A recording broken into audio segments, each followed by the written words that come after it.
And do you pronounce your name Anna or Anna? I pronounce it Anna. I Yeah. grew up in Texas. My dad's Peruvian, but I grew up in Texas, so it's Anna. Yeah, okay, that's Yeah, nice. yeah. And then one more thing before we are recording, but is at the end when Matias is on, I want to take like a screenshot because we use it sometimes to help advertise, and sometimes you catch people with a funny expression on their face, and that's all we have from one of them. So at least we can smile and say, okay, we're good to go. Yeah, I'm a nightmare with photographs. Yeah. Okay, so let's get started. Welcome. My name is Anna Blanco, and I am the executive director of the International Ocean Film Festival.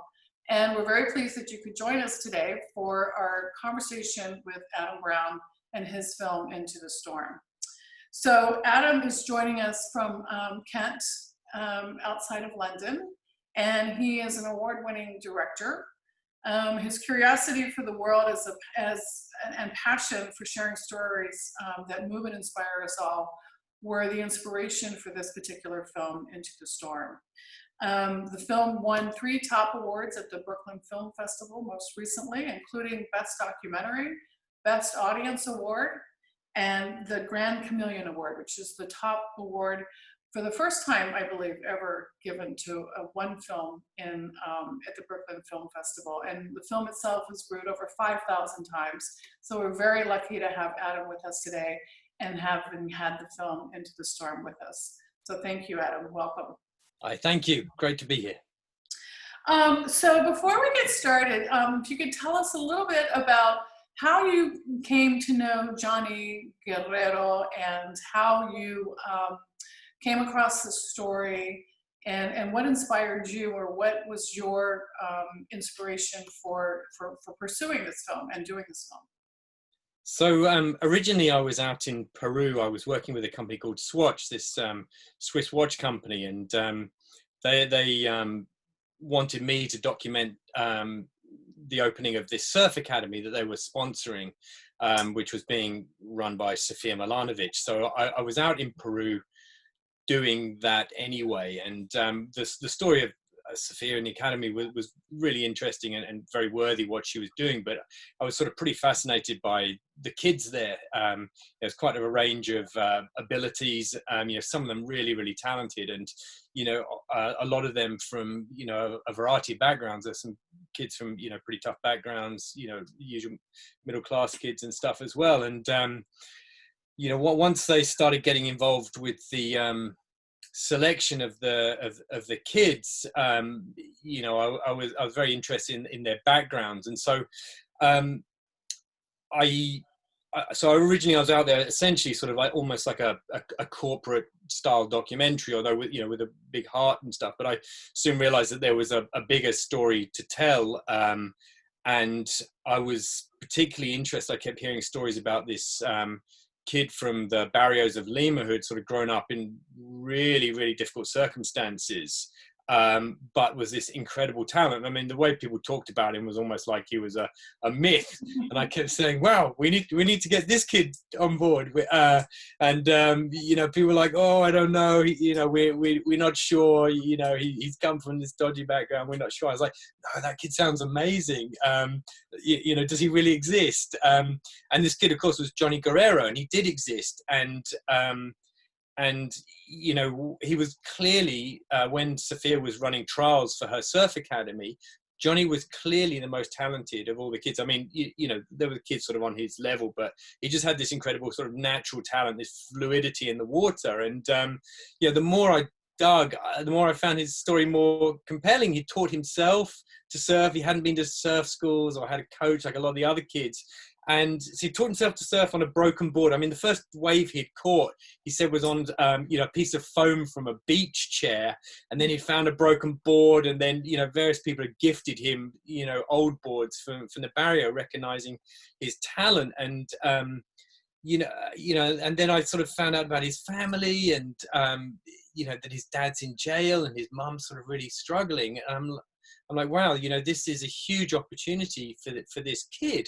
I really want to pursue this story if I can, but it kind of seemed like it was a bit of an impossible mission at the start. you know, this kid doesn't know me, and I'm sort of thinking that maybe there's this great story that I can start shooting in Peru, but it's Peru, and I live in the UK, and how am I going to make this happen? So, but you know, there's sort of there's a long story, you know, after that point. But basically, I was sort of fascinated by his talent. I was fascinated by the surf scene in Peru and what it meant to everyone there, and yeah, and I pursued it. To cut a long story short, you know, and I had some support from Swatch for quite a while. I was sort of making a story for them, and they were allowing me to sort of, you know, carry on, you know, focused on Johnny really, rather than just the surf school, which they were involved with for their sort of corporate social responsibility side of things. And really that's the start of it. That's how it all happened. Nice. It's fascinating. So I have to share with you, and I've told you this offline, but for our viewers, this is a really special interview for me, because when I saw the film, I was so touched by it. My father is Peruvian, and I lived in Lima, Peru for about 10 years when I was in high school. I'm very familiar with Chorrillos, where he was, and it was just, for me, it's really home because of the people and the warmth and the food, and just having had such an extended family there. So this is a really special film for me in that sense. And you're right, the surfing scene is very much a part of the culture. You know, on the Pacific Ocean. It was the first time I saw the Pacific Ocean. I've lived to regret not taking up surfing as a sport for myself, but it really is a predominant sport within the country, and it's great to see somebody like Johnny, who sounds like he's just so passionate about it, and just exceptionally proud of being able to do it. And there is a group that you partnered with, which is Alto Peru, and we have Matías Ballón with us, and Matias is the executive director of Alto Peru, and he's going to join us as and tell us a little bit more about his organization and its role in Johnny's life. So there he is. Shall I say a little bit about how I came across Alto Peru? Please do. Yeah, so Johnny is from a neighborhood called Alto Peru, or which is sort of a sub-district, Matias may correct me, of an area called Chorrillos in Lima. So sort of inner city Lima, but bordered by the ocean. And hi, Matias. And I sort of started tentatively filming a bit in that barrio, and I realized pretty soon that I was kind of quite out of my depth, and I really needed some sort of guidance, you know, on sort of every level with filming there. And so Matias and Diego Villarán, they're the two guys that run this charity Alto Peru, and they're sort of super involved at a grassroots level, helping kids through surfing, through cultural activities, through Muay Thai. And they pretty much know everyone in this barrio, and then they've sort of got connections throughout Chorrillos. And so they were really able to sort of explain the social and cultural landscape to me in a way that I didn't really understand fully before, and also help me with the connections and to be able to film safely in those areas, and to, you know, navigate the sensitivities of filming there, and also with Johnny and all his group of friends. So, you know, they were pretty, you know, they were pretty indispensable, really helping me, you know, with the filming process. And they've been a big support of Johnny Guerrero, the star of this film, throughout his whole life. Really, they've kind of been a constant part, you know, of his story. They've always been there in the background, supporting him when he needed their help. Well, that's fantastic, and that's kind of a great segue into us introducing Matías Ballón. Welcome, Matías. Gusto de conocerte. Hi, how are you? Thank you. I'm good. How are you? Right. Good. Just arriving home, but good. Happy to talk. Nice. Thank you, Matías.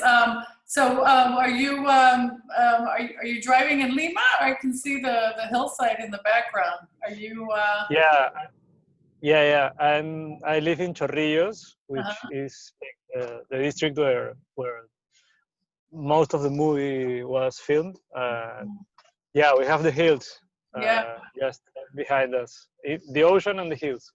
Oh, good. Beautiful. It's absolutely beautiful. So tell us a little bit about Alto Peru, and tell us a little bit how you came to meet Adam, and how Alto Peru helped to make this film possible.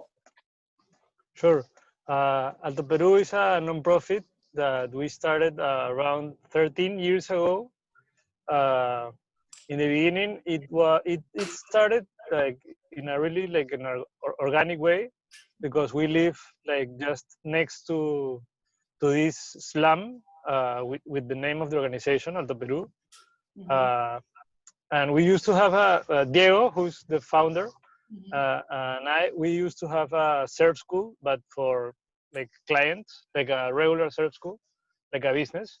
And we used to park the car with all the surfboards in at Diego's house, which is in the entrance of the slum, Mm-hmm. because it's a small slum and it's in front of the ocean.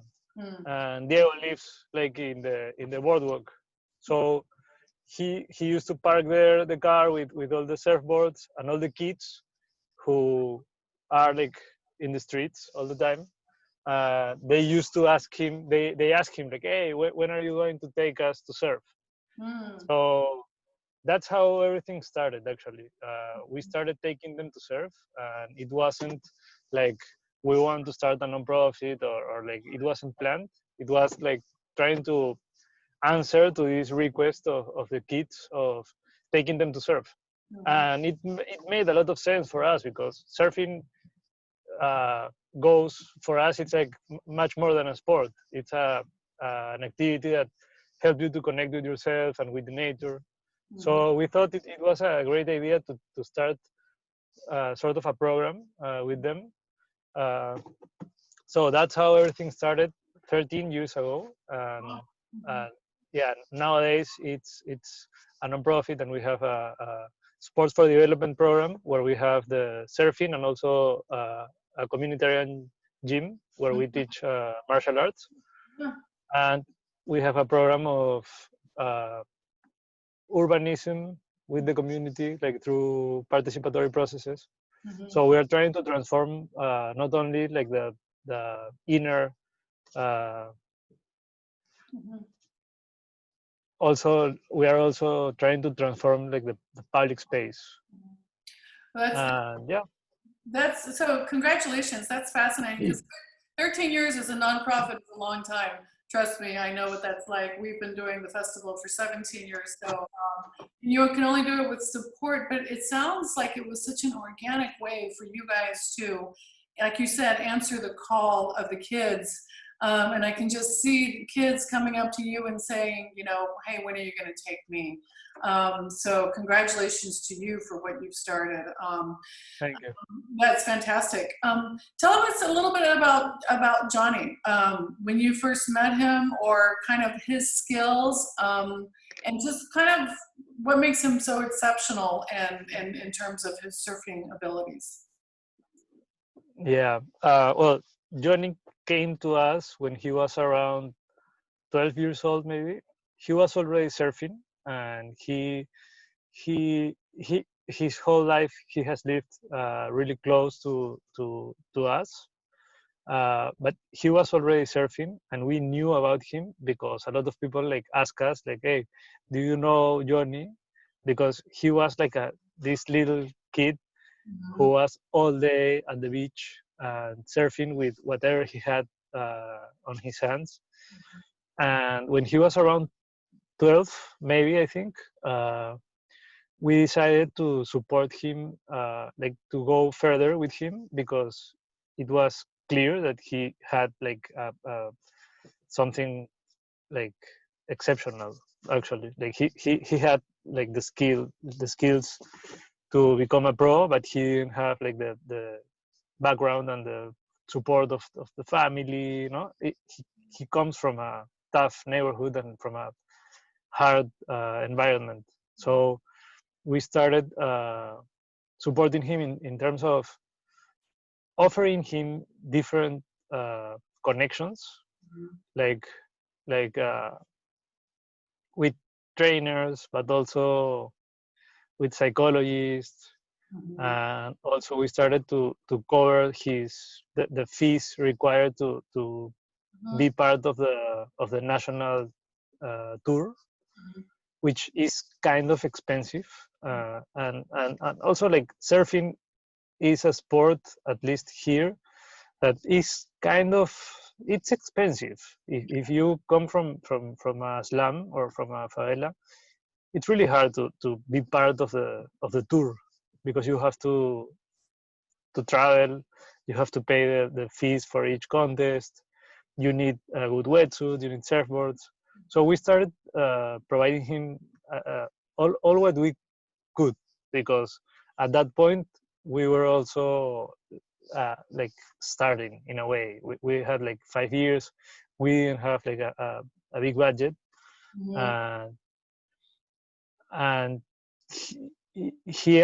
his ability was like different. He's been his whole life, like, he knows what he wants. Yeah, he's always been super driven, hasn't he, Matias? He's always had this focus and always wanting to be there.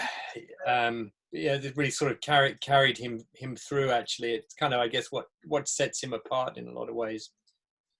Yeah, and I think and on that note, Adam, I think I'd like to, for those who haven't seen the film yet, it's not a spoiler alert, but I would like to insert a little clip from the film, and it's from the beginning of the film, that really does talk about Johnny's passion for the film. So it's just a mere few seconds, but it's probably one of the most powerful parts of the film. So let's take a look. Matías, do you want to go into the house now? Would that be better for you? Yeah. This is my time. Go ahead. Go ahead. You can come back in. That's fine. Okay. Cool. Thank you. Catch you in a second, Matías.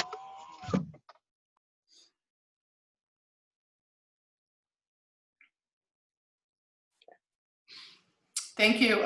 Thanks, Adam. Good call.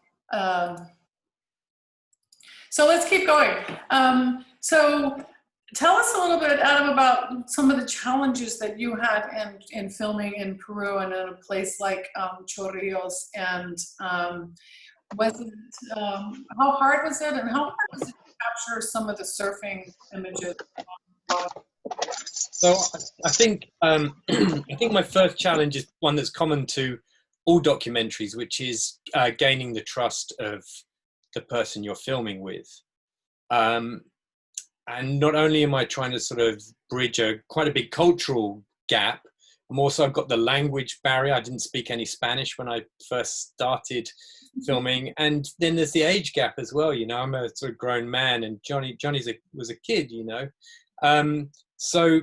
And you know, it seemed pretty strange to him, I think, why this man was sort of following around with a camera and so interested in like all the ins and outs of his life, things which to him seemed really mundane or even shameful. You know, he was kind of embarrassed of certain aspects of his life. So there was a big trust aspect that I had to gain with him. I was helped a lot by obviously Alto Peru, but also Jose Plaza, who ended up sort of as Johnny's coach and manager. You know, he was on hand a lot to sort of, you know, translate and also to just explain to Johnny what I was trying to do. But I certainly had quite a few filming sessions with Johnny where at first he had no idea what I was trying to do. He was absolutely baffled by why I was filming these things, and why I was asking him all these strange questions, why these questions all took so long when all he wanted to do was go surfing. And so I was sort of scratching my head trying to figure out how I could resolve this. And in the end, I thought, I need to show him something which, you know, is similar. And so there's a great documentary about kids in Brazil who surf called Rio Breaks. And I got him to watch that with Matias from Alto Peru. And they watched it one evening, And I mean, it was in Portuguese with English subtitles, but Matias translated the whole hour and a half of the film for him and all his crew. And then the next day, Johnny's eyes were sort of like, Matias, I was just explaining how when you watch that documentary about surfing in Brazil with Johnny, and it was like, hearing. Yeah, it was like a switch had turned on in his brain. He's like, oh, I see what you're trying to do now. This isn't just a surf film. This is about our lives. And he literally said sort of, I get it. And from that point on, we kind of, we aligned with what, professionally with what we're going to do. And then, there was all the other sort of barriers that we still had to cross, mostly trust and language, but they sort of came with time. And he sort of realized, I guess, that he could trust me, and that I wasn't, that I was trying to sort of show him in the best light. But I mean, it's not always easy when you're showing the worst aspects of the things that he's going through at the time. And and so he said, oh, I don't want you to film this sometimes. And I would say that that's fine. I'm happy to walk away. Like, if there's anything you don't want to film, absolutely, we don't film it. But I will, and I would sort of say, look, to understand, your rise, which I'm sure is just round the corner at some point, we need to see the lows. So that's the reason I'm filming them, not to sort of put you in a bad light, but because it's going to give us perspective, when you inevitably, hopefully succeed. In fact, it took 4 years for the rise to come, but it was there in the end, So, I mean, that was definitely a tricky process. And I always wanted him to be able to, call it a day. That, it was his decision at the end of the day if we stop filming, or if there's something he doesn't want to film, or we would just stop and have a discussion about it. But yeah, it's tricky. He was a teenager, with all the changes that involves, and all the self-consciousness that it involves as well. All that was kind of going on in the background. You've got like a guy shoving a camera in your face, asking you what you're feeling 24/7. And it's not easy. And I got to say, he handled it really well. He handled it very professionally.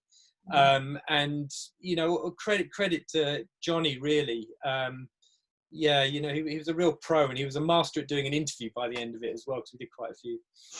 That's good to know. And what I like so much about this film is that it's like you said, I mean, you were able to capture so much of him as a teenager. We got to see his emotions. We got to see him grow up, and I think that's just, the signs of a great filmmaker, the signs of good storytelling.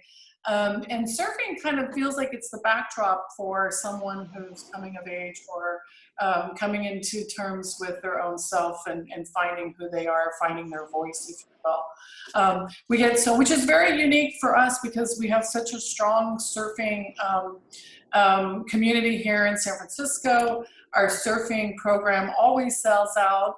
We've had some amazing films, but a lot of it is really about the sport of surfing and catching the wave and being in the ocean, and that's all fantastic. So this is a new element to our surfing program, and a new element for the people who do surfing, and the emotional side of it. And we were talking about it earlier, Adam, but we've had films in the past where surfing can serve as a therapy. And that, I think, is something that Alto Peru does so well here in this film. And we've seen it. I've seen it with other groups here in San Francisco.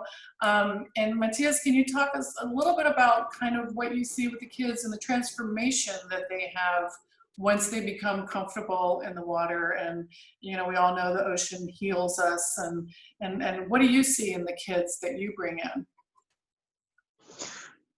Yeah, we see a lot of positive changes, not only because of the ocean, but also because of the group, and creating a space, a safe space for them, where they can develop social skills, and where they can trust each other, and that helps them to start trusting themselves. Mm-hmm. Actually, what we do, which you mentioned, is the surf therapy methodology that we use. It's a program, like it's really well structured, with goals for each session, for each moment. We use mindfulness. We use surfing, and we use a lot of games which are designed to create positive change, positive outcomes in the kids. So we see like I think the main change is about self-esteem and self-confidence, because our coaches are trained also to celebrate each success. Like maybe a kid doesn't surf and he like doesn't stand up in the world, but he goes for the first time to the ocean, or like we try to respect a lot the pace of each kid, and we have seen like amazing changes. Like really, it's a methodology, it's a therapy that works really well, really well. Well, congratulations to you, and that's magnificent. Go ahead, Adam. You had something. Yeah, I was just going to say it's probably worth sort of, I guess, explaining the backdrop to the work that Alto Peru, this NGO, are doing in Lima. So, you know, Lima is the capital city of a developing country. There's a lot of problems which are pretty sort of common to developing countries, especially ones in the post-colonial sort of era. And there's a lot of problems of poverty, lack of education, and sort of the crime associated with it. And basically these barrios are full of really talented kids full of life, full of joy, you know, whose lives could turn into be anything, but they're completely lacking opportunities there. You know, they're often, you know, another step in, you know, generational poverty, and this is all sort of fueled by lack of education. And so, you know, for a lot of these kids, they're playing in the street. They've got problems at home. The sort of levels of physical abuse in households in Lima and Peru is quite high, and so. You know, there really are sort of very few safe spaces for these kids to be kids in the first place, with the expectations that they'll go out and work at a very young age from sort of early teenage years. And so Alto Peru are stepping in, and they're offering these kids sort of a safe space where they can play and be children, and whether that's in the ocean or through martial arts, and so they can learn body confidence and discipline, and sort of how to learn to be around other people. And you know, really what they're doing is transformational. There are so sort of few opportunities for kids from poor backgrounds in Lima, particularly sporting ones. And these guys are there every day providing that opportunity. And, you know, through sport, through cultural activities, including art, and also they're sort of doing some basic educational outreach, which I've seen. And they're also trying to, you know, enrich the physical environment of these urban spaces. So within the barrio of Alto Peru, there's a lot of murals that they're doing. They're sort of trying to repair buildings, repair streets, cultivate gardens, all of these things to enrich the public space around these people, so that they don't just accept that this is their lot in life, and that they, you know, that they have to be poor, their kids can't have an education, that, you know, they have to turn to crime. And I can't stress enough sort of how inspiring the work Alto Peru, the NGO, are doing. And I really sort of urge anyone to sort of check out their website, altoperu.org, ALTOPERU.org, and, you know, have a look at what they're doing. And Johnny Guerrero, the sort of hero of my film, is just one of many children who they've helped over the years. And there are many other talented kids just like Johnny. There are kids who are talented in Muay Thai, kids who are talented in art, and you know, other great sort of surf kids coming up. And, you know, this charity is their only lifeline, really. And they are, you know, genuinely in the business of saving lives. You know, without their work, you know, a lot of these kids will fall by the wayside, as Johnny, you know, nearly did. You know, they're so close to these dangers every day. The temptations are there all the time. And, you know, it really depends on a few good people who have made their lives about other people and helping their neighborhoods. So, yeah, you know, I was sort of blown away by what they're doing, and I've kind of made it one of my missions with this film to talk about their work. And that's good to hear, Adam, such a thorough background of what Alto Peru is doing. And is there anything we can do? And we have a lot of viewers, and we will have a lot of viewers for this film. Can we ask them to donate time or money or equipment for you, Matias? Is that something we can do to help? Yeah, mainly, yeah, totally. Mainly like money and equipment are like the best things to donate like for us now. Mm-hmm. We are about to start a donation platform on our website, like in the next few weeks. So I don't know when is this going to be like online, but it could be through our website or through globalgiving.org, and like people can search Alto Peru. And yeah, and equipment, always surfboards, wetsuits, like the kids will use them like much better than anyone. Most definitely. So the festival, the virtual film festival, is July 30th to August 9th. So it's 11 days. A lot of opportunity for viewing. I have a lot of friends in Peru. I'll make sure I send them the link to watch the film as well. And for our feature films, we're donating a portion of the ticket proceeds to a nonprofit, and in this case, we've selected Alto Peru. So we'll be sharing ticket sales with you guys as well. So, and we're doing that with a lot of other organizations that are helping anything ocean related in our communities that are featured films within the festival. So, my pleasure and our honor to be able to do that with you. I want to touch on real quickly kind of the transformation that Johnny has when his dad gets out of jail, and just the sheer joy that allows him to open up and act and really experience what he's doing as a surfer. And if you guys could talk about that, and also, you know, the impact that Sofia Milanovic had on someone like him. A lot of people here in the States know who she is. A lot of people have heard her name. She's a very well-known world champion female surfer.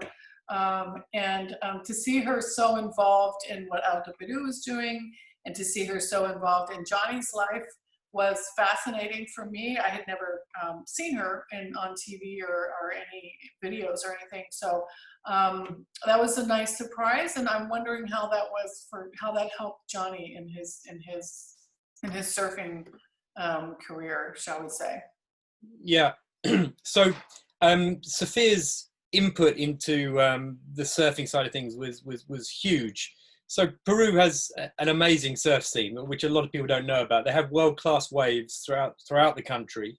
They've got incredibly talented surfers, but the difficulty is that sometimes Peru sort of feels like it's on the edge of the surfing world. A little bit less so now, because there's a really great breakthrough group of surfers that are emerging now and you know, showing their talents in Hawaii every season. But what Sofia did, which was kind of exceptional, was she wanted to not just, you know, help 500 people to a small extent by, I don't know, putting on a couple of demonstrations or a couple of coaching days. She wanted to take 10 of the best young surfers in Peru and coach them to elite level, something which had never been done before. And, you know, isn't really done in a lot of sports in Peru. So she wanted to invest her time and her experience as a world champion and to give these kids the access to elite level facilities and coaching, facilities and coaching that would be sort of standard if that child was growing up in Australia or America, but, you know, wouldn't really have had a chance of before in Peru. So what she did with her Proyecto, you know, her surfing academy was pretty exceptional. And she, you know, really started the ball rolling, and she set, you know, several careers in motion of young surfers at that point, including Daniela Rosas, who won the Pan American Games in which was held in Lima recently. She was from Sofia's surfing academy. There's a group of other very talented young male surfers, Gabriel Vargas, Andresa Shekapa, amongst others, and obviously Johnny. So full credit to Sophia, and she did it at a time where she really had a lot of options. She didn't really need to sort of immerse herself in the lives of 10 children, and with all the all the their immerse themselves in their whole worlds and everything, which she did. And she took a lot of time and care with Johnny as well, which was amazing. And she saw that relationship, that commitment through for an extended period of time, and with great results. And also she just became world champion again within the International Surf Association, and I believe she qualified for the Olympics, or she's close to qualifying for the Olympics whenever they happen. So no, she's an incredible personality, and Johnny was very lucky to have her involved in his life, and we're very grateful for her time with the film. Going back to his father, so I mean, I try not to give too many spoilers away here, but Johnny really seemed to be struggling a lot of instances in his life because of this lack of male role model, I guess. And this is something which is common to a lot of children growing up in Chorrillos and in other neighborhoods.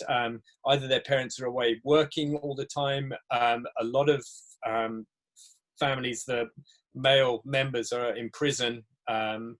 Certainly, amongst Johnny's friends, I remember when I started filming one of his friends, every male member of his family was in prison at the time.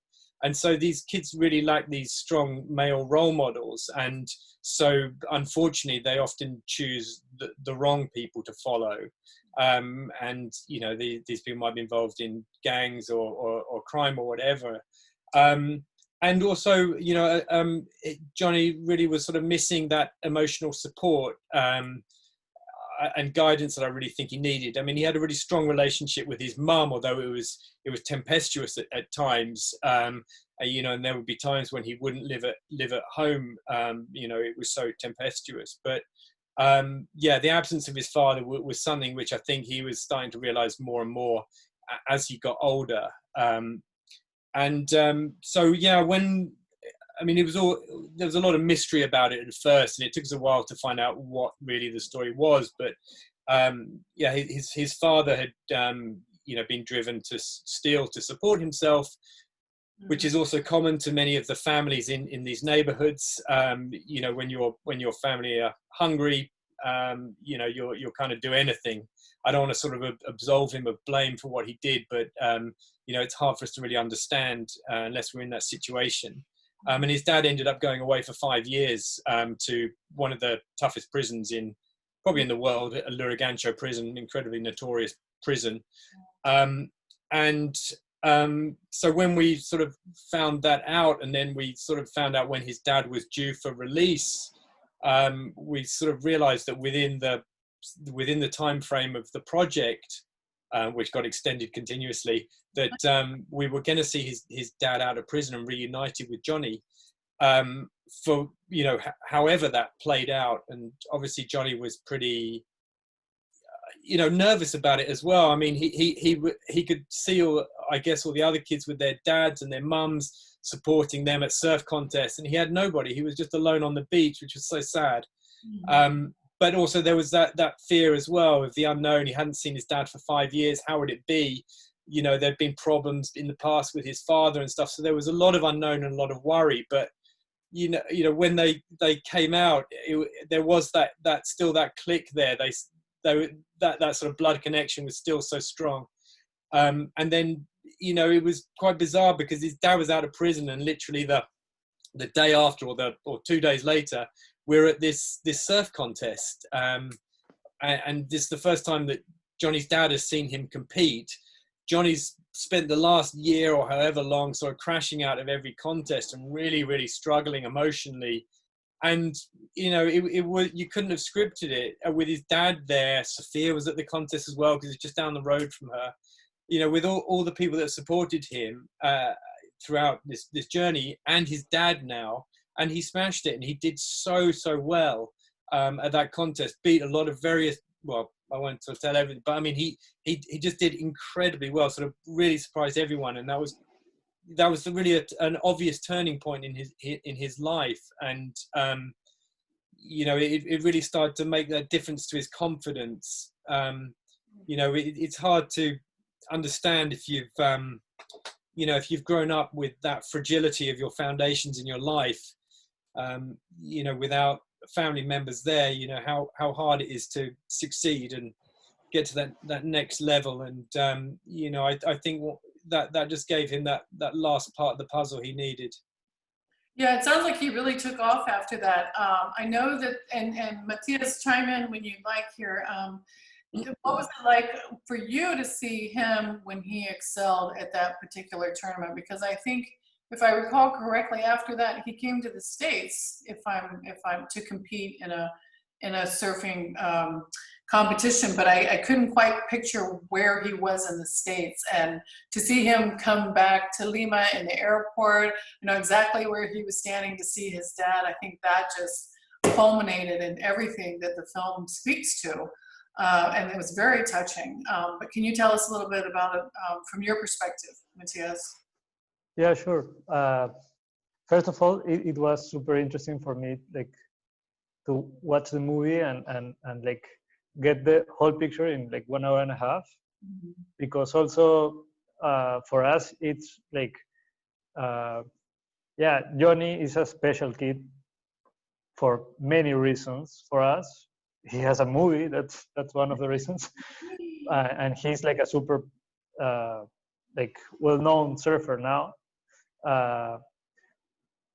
And it's kind of hard because we work with around 200 kids each year. So I'm not 100% sure, and maybe I knows better if he went to California after his dad went out of jail. But what I remember, because of your question, is I went to, because I used to work in jails for a while, and I decided to go to visit his dad while he was there, because I wanted to know how was him, Mm-hmm. because he was soon to be like out. Mm-hmm. And I was worried, and I think all of us, like, we were thinking like, okay, now what's going to happen? And it was such a moving like moment. I remember I went to eat lunch with him, and he cried like for 2 hours. And he was like this sweet guy. Like, I was thinking like, okay, he's in jail, he must be like a tough guy. He was super cool. And I think when he went out, at least for a good period of time, he's been like a really good influence for Johnny, and he's been like really close to him. Mm-hmm. Nowadays, I'm not sure how close are they. I know they are like still like close, but I don't know if it's still like super close like in the first month. But also answering also to the trip to California, it was super cool because we received a volunteer from San Diego, and he stayed with us like for 5 months, working a lot. And he actually was English teacher of Johnny and other guys. And then Johnny had this contest at Huntington Beach. Oh, wow. And when he went there, he stayed at Luke's house, like in the house of this volunteer, who is like super close with like, he fell in love with the kids and everything. Nice. And so Johnny stayed at his home, and he was like with a family. And also like this guy's sister is a pro surfer also, so he was in a really good environment. And that's also part of what is been happening with Johnny and with Alto Peru. Like, we are like making connections and trying to provide him with all what we can. And that's so important, when you grow up in a barrio like Chorrillos, or any child who grows up without both parents in the home, or any child who grows up in poverty, to have other people in your community that help you out, and other people that become your additional family members. So, and what I think we're not mentioning about Johnny here is not only was he a good kid at heart, he's very humble. you know, humble for the opportunities that you guys gave him and that he had and that surfing gave him. You know, and I think he might have struggled a little bit emotionally, but I think he always knew kind of how fortunate he was to have the people and the surfing opportunities in his life. Kudos to you guys for being there, and to you, Adam, for making a film about him. Someone's going to ask me along the way, do you know if is he still surfing? Is he still out and practicing his skills? I've spoken to him, yeah, well, Matías knows as well, but I've spoken to him quite a lot over the last few weeks and months. I mean, we've been in constant contact, but yeah, definitely a lot over the last few weeks. But I mean, just to sort of give some context as well, Peru's been in quarantine, in lockdown, and it's been a pretty brutal lockdown, as I understand it. I mean, Matías can speak to that. It's been very hard on, you know, a lot of the families, because they're so dependent on day work. So and very few of them have savings. There's no government support. So the lockdown has been extremely tough there, and surfing has been banned, with lots of surfers getting arrested for going surfing. So yeah, they recently came out of lockdown, and everyone's been celebrating by going surfing, and Johnny has been back in the water. And maybe Matías can sort of fill us in a little bit more on the lockdown and surfing and stuff. Yeah, it's been a crazy time, I think, all around the world, but here the quarantine has been like really strict, and actually like the police has been taking out the people from the ocean, so it's been fun, and we have a lot of waves at this time of the year, so it's been kind of hard, but Johnny's been surfing these days. We are allowed to surf. He's been surfing a lot, and I think the movie has motivated him like a lot, because for a period of time, and I think knows this like really well also, he was like in a storm. He was into the storm, but he wasn't surfing, and he was like with a lot of issues in his mind. And I think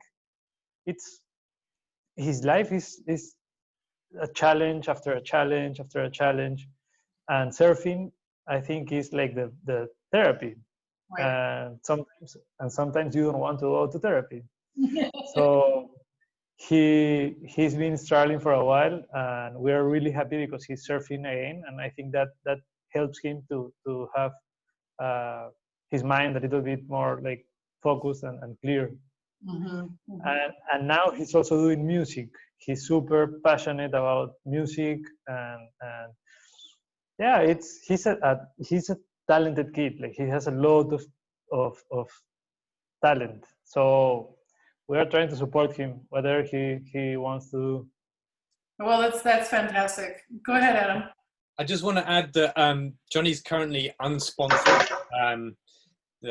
Well, I mean, it's been this case for a lot of people. The surf industry's been going through a lot of turmoil, but Johnny currently doesn't have a sponsor. So if anyone's looking to put him on their team, and he's pretty keen at some point to study abroad, base himself in the US for a bit, if he can. So I will mention that whilst I'm here. I also set up a GoFundMe for Johnny, which you can find through his website, which is johnnyguerrero.com, and Johnny has an H after the J at the start of it. So you can find his GoFundMe there, and I've been sort of trying to help him to raise some money so that he'll have at the very least a fund to help him compete whenever surfing contests start again, hopefully start of next year, and also for the equipment he's going to need and travel. And so yeah, we've had a little bit of success with that so far, but yeah, I'm desperately keen to connect him with a new sponsor.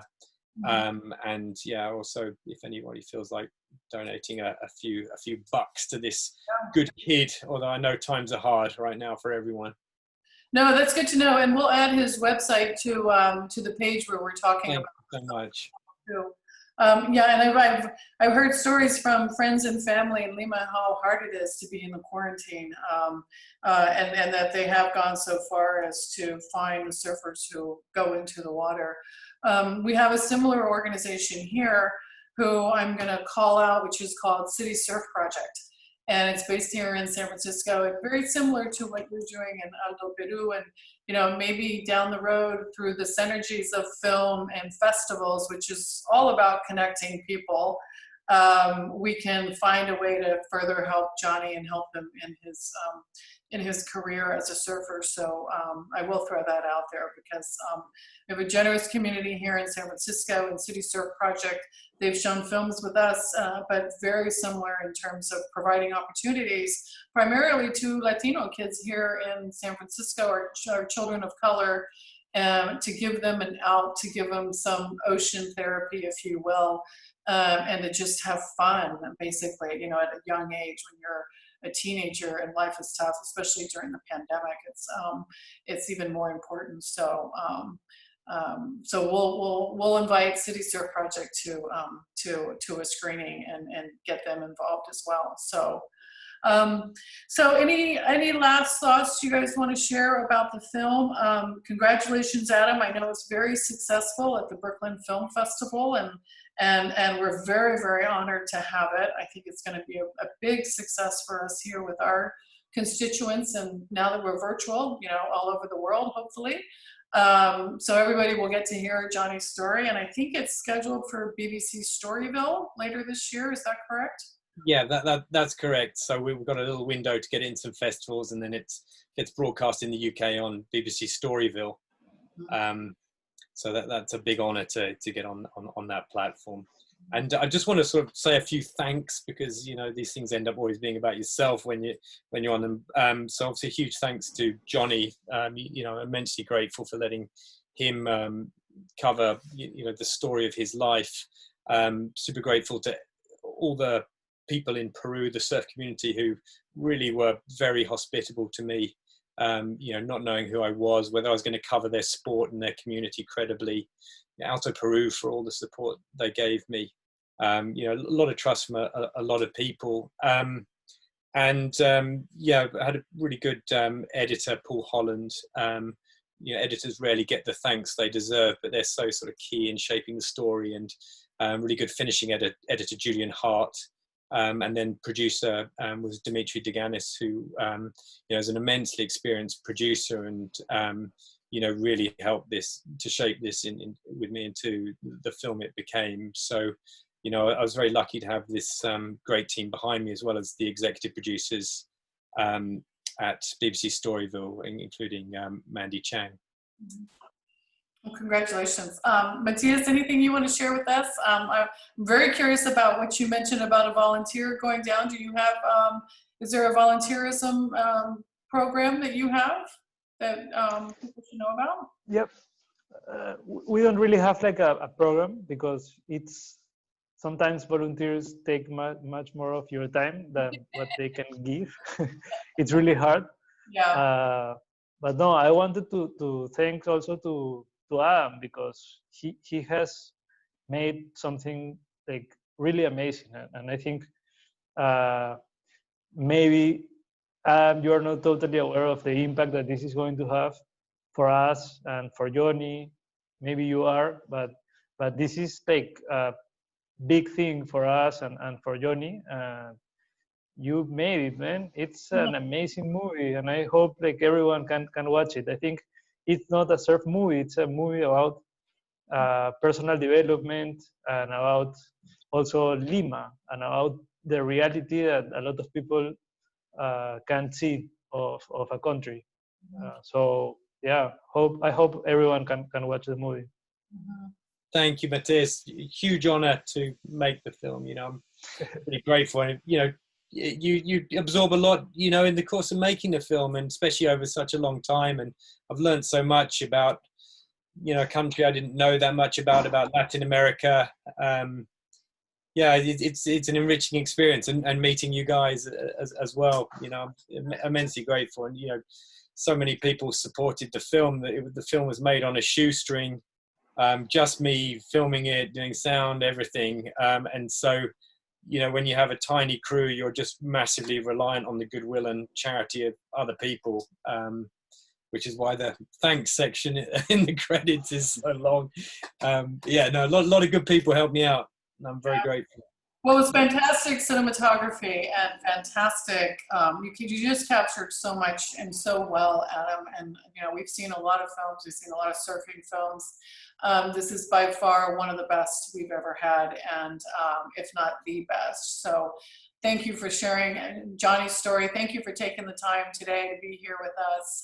Thank you. I should just quickly give a shout out to the in-water filmers. There was Gianfranco Newman, who's an incredibly talented Peruvian in-water filmer. Eric Knutson, based in Hawaii, and Larry Haynes also helped out with some shots. And yeah, also Jose Plaza was massively helpful in the making of the film in every sense. Yeah, you know, he was pretty indispensable. So I must mention those guys too. Congratulations, thank you. And thank you, Matias, for making the time. We look forward to continuing the conversation, and thank you for sharing your thoughts and the background on the making of Into the Storm. Fantastic film. So thank you all. Thank you both. Super. Thank you, Anna.